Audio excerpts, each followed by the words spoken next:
মহাজাগতিক নতুন এক ঘটনার সাক্ষী হতে চলছে পৃথিবী। 15 ডিসেম্বর থেকে শুরু হতে যাচ্ছে উল্কা বৃষ্টি, যা চলবে 17 ডিসেম্বর পর্যন্ত। এই সময় আকাশ থেকে প্রতি ঘন্টায় 120টি উল্কা খসে পড়বে পৃথিবীতে। তবে মেঘের বাধা যদি না থাকে, তবে ঘন্টায় 120 থেকে 160টি উল্কাও খসে পড়তে পারে, যার গতিবেগ ঘন্টায় 78,000 মাইল।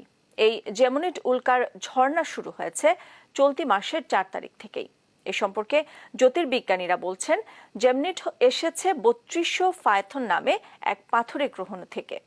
ফায়থন হলো একটি গ্রহাণুর বিচ্ছিন্ন অংশ, যা সূর্যের চারিদিকে প্রদক্ষিণের সময় ধুলা হয়ে ছড়িয়ে পড়ে মহাকাশে। পৃথিবীর অভিকর্ষণ বলের টানে খুব কাছে এসে পড়লে বায়ুমণ্ডলের সঙ্গে সংঘর্ষে আগুন জ্বলে ওঠে।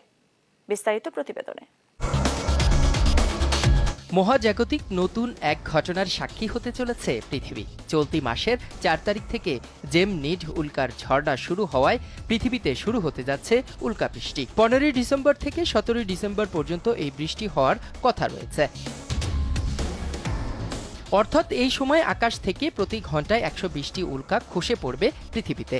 তবে মেঘের বাধা না থাকলে ঘন্টায় 120 থেকে 160টি উল্কা খসে পড়তে পারে পৃথিবীতে, যার গতিবেগ ঘন্টায় 78,000 মাইল বা সেকেন্ডে 35 কিলোমিটার।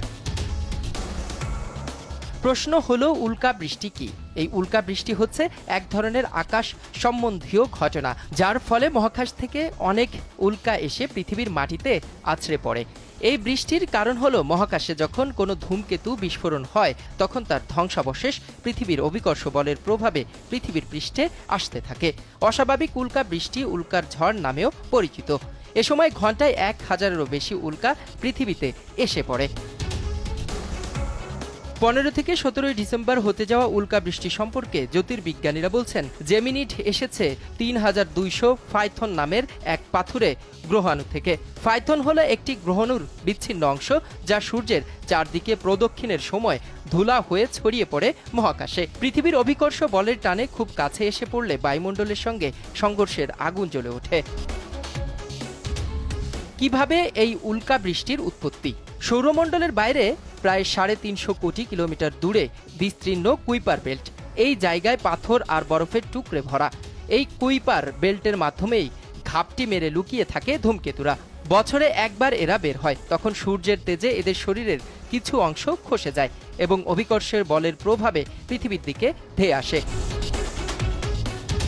এই উল্কাগুলো এত বেগ নিয়ে পৃথিবীর দিকে ছুটে আসে যে তা উত্তপ্ত হয়ে পৃথিবীর পৃষ্ঠে পতিত হওয়ার আগেই ছাই হয়ে মিলিয়ে যায়, আর কিছু কিছু পৃথিবীর মাটিতে আছড়ে পড়ে। শুধু পৃথিবীতে নয়, মঙ্গল গ্রহ এবং এর উপগ্রহেও উল্কা বৃষ্টি পর্যবেক্ষণ করা হয়েছে।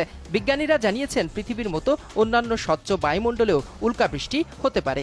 এক্ষেত্রে চাঁদ পৃথিবীর প্রতিবেশী হওয়ায় পৃথিবীর এই উপগ্রহটিও উল্কা বৃষ্টির সম্মুখীন হতে পারে। নিউজ ডেস্ক, দেশ টিভি।